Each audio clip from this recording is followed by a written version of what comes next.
Jangan lupa like, komen, dan subscribe channel YouTube TVRI Bengkulu dan nyalakan lonceng notifikasinya.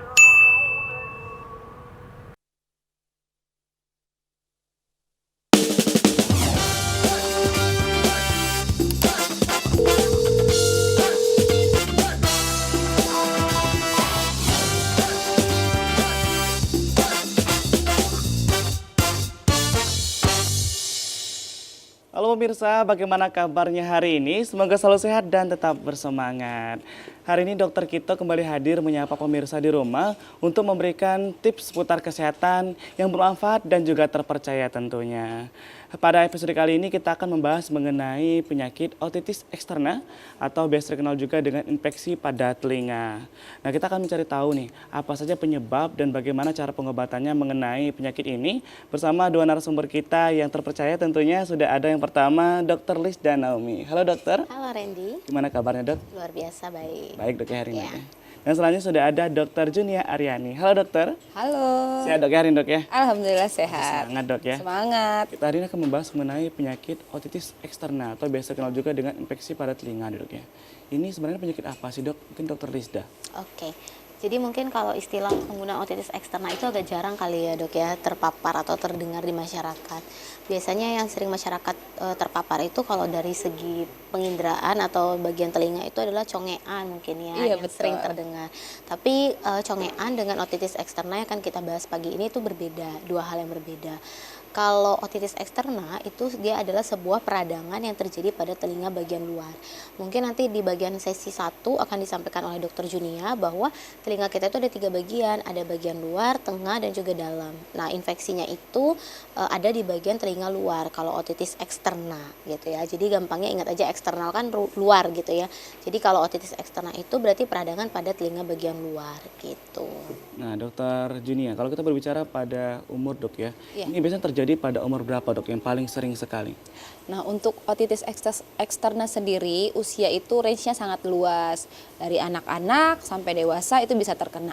Begitu. Walaupun kebanyakan sih kejadiannya mungkin di usia remaja atau dewasa awal karena aktivitasnya mungkin berkaitan nanti ke situ. Tapi tidak menutup kemungkinan pada usia dewasa dan usia lanjut usia pun itu terjadi ya, Dok ya. Bisa saja. Berarti ada tergantung aktivitas tadi dok ya, Betul. apa kegiatan sehari-harinya. Kita akan bahas lebih lengkap. Untuk yang pertama boleh langsung dokter Lisda. Dr. Junia. Dokter Junia ya. Oke. Dokter Junia dulu yang bahas hari ini. Kita dulu. Otitis eksterna ya. Nanti kan yang paling sering dikenal itu congean. Nah, nanti kita lihat di mana sih kalau congean itu di mana, otitis eksterna itu di mana begitu. Karena penyakit pada telinga itu nanti Banyak jenisnya dok ya. banyak jenisnya gitu. Oke, ini ya.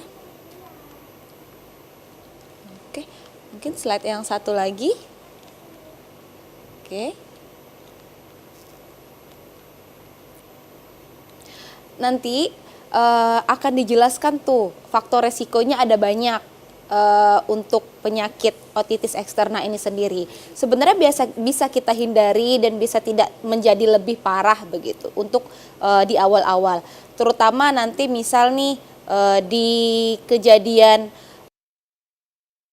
perenang nanti ada khusus begitu ya. Nah, di awal saya akan jelaskan dulu. Nah, untuk otitis eksterna itu sendiri kita tahu nih liang telinga ya. Nah, liang telinga itu sendiri ada banyak bagiannya. Nah, bagian yang pertama itu ada telinga luar. Nanti telinga luar itu ada 2 bagian lagi. Setelah itu telinga tengah. Nanti otitis media. Media kan artinya medial tengah ya. Nah, tengah itulah yang sering congean, yang namanya keluar cairan ya. Setelah itu ada telinga dalam. Nah, telinga dalam itu nanti gangguannya biasanya ke arahnya lebih ke pendengaran. Walaupun untuk penyakit telinga lain, baik tengah maupun luar, itu tidak menutup kemungkinan untuk bisa terjadi gangguan pendengaran juga. Begitu. Nah, untuk otitis eksterna, nanti ada 2 jenis nih, otitis eksterna. Ada yang bentukannya bisul, ada juga yang bentukannya itu radang, bengkak, jadi sempit liang telinganya. Begitu. Nah, kejadiannya otitis eksterna kalau yang bisul itu biasanya di bagian lebih luar, arah ke kuping ya, atau Daun telinga, Dok, ya? daun telinga, betul. Arah ke sini bentukannya kayak jerawat, bisul gitu. Apakah bisa memerah seperti difus? Bisa kalau dia udah menjalar radangnya kemana-mana. Tapi biasanya bentukannya kayak ada bisul gitu. Nah kalau yang satu lagi yang difus itu dia lebih ke dalam, arah dalam. Nah nanti efeknya liang telinga kita bisa jadi lebih sempit, nyeri. Nah rasa nyeri itu yang nanti muncul rasa sangat tidak nyaman di penderitanya. Begitu. Apakah penanganannya sulit? Kalau dia gejala-gejala awal itu penanganannya bisa dengan nanti dijelaskan di akhir ya, ada obat-obatan khususnya begitu. Nah, untuk liang telinga sendiri sebenarnya setiap orang itu bentukannya berbeda-beda.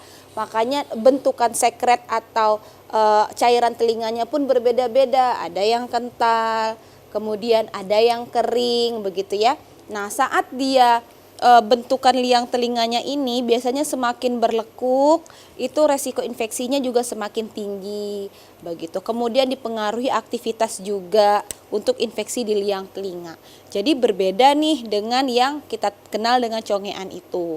Apakah ini sering terjadi? Sering. Biasanya pada anak-anak dia mengeluh telinganya sakit.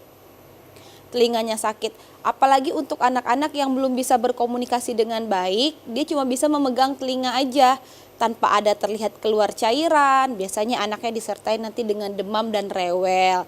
Nah, orang tuanya kadang tidak sadar bahwa permasalahannya ada di telinga. Karena tidak ada yang keluar, tidak tampak. Terkadang yang dalam bentuk bisul pun tidak di telinga luar, adanya di telinga agak dalam gitu. Jadi agak tidak terlihat. Kalau dia di luar itu terlihat, itu bisa kelihatan sama orang tuanya, oh ini masalahnya di telinga. Begitu. Kan ada dalam bentuk jerawat, Dok, ya. Itu tuh biasanya ada di beberapa titik, Dok, atau hanya satu titik saja tapi itu membesar atau bintik-bintik kecil gitu, Dok. Kebanyakan itu di satu titik, tapi apakah bisa lebih dari satu? Bisa. Satu titik telinga kita kan tidak terlalu lebar ya, kecil. Satu titik itu aja udah sangat sakit. Kenapa? Karena pertama nanti dia radang di ruang yang sempit. Pasti ada rasa tidak nyaman. Kita lakukan korek. Akhirnya tambah radang, tambah besar, tambah radang, tambah bengkak. Nah di saat bengkak itu kan kita tidak bisa apa-apakan karena dia di liang yang sempit. Kecuali menggunakan obat-obat khusus begitu. Untuk pemeriksaannya pun nanti kalau dia berada di luar bisa kita lihat dengan mata.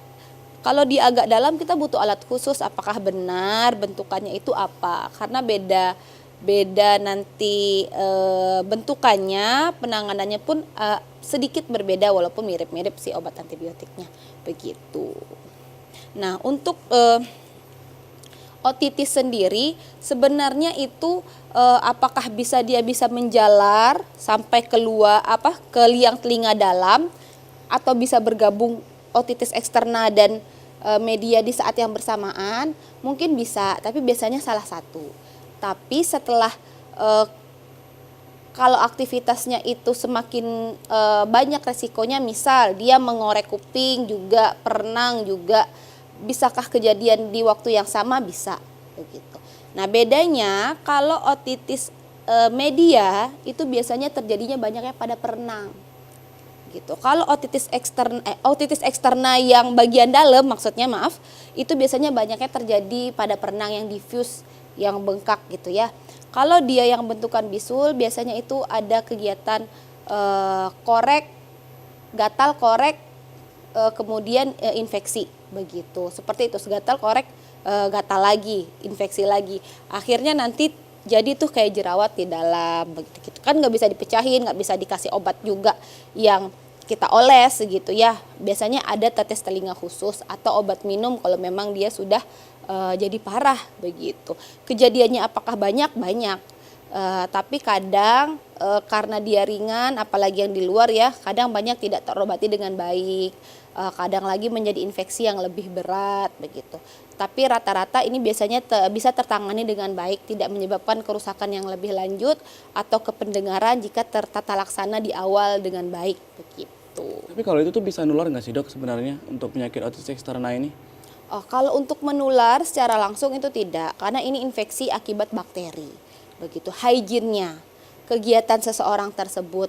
Jadi terinfeksi kan telinganya, Tapi kalau seperti virus yang kita berdekatan kontak begitu menular itu tidak. Selagi walaupun kita berdekatan, aktivitasnya sama, tapi satu hygiene-nya berbeda dengan satunya lagi, kemungkinan tidak akan ada penularan langsung seperti itu. Nah, bakteri penyebabnya nanti ada sendiri bakterinya. Penyebab untuk terjadinya otitis eksterna ini. Berarti ada banyak dok ya penyebab dok ya, dan juga tadi berbeda dengan yang congek tadi itu lebih dalam dok ya untuk penyakit yang ditimbulkan. Kita akan bahas lebih lengkap lagi hari ini dok ya bersama Dr. Rizda dan juga Dr. Junia. Untuk pemirsa di rumah jangan kemana-mana, kita akan hadir lagi setelah jeda pariwara berikut ini. Tetaplah bersama kami di Dokter Kito.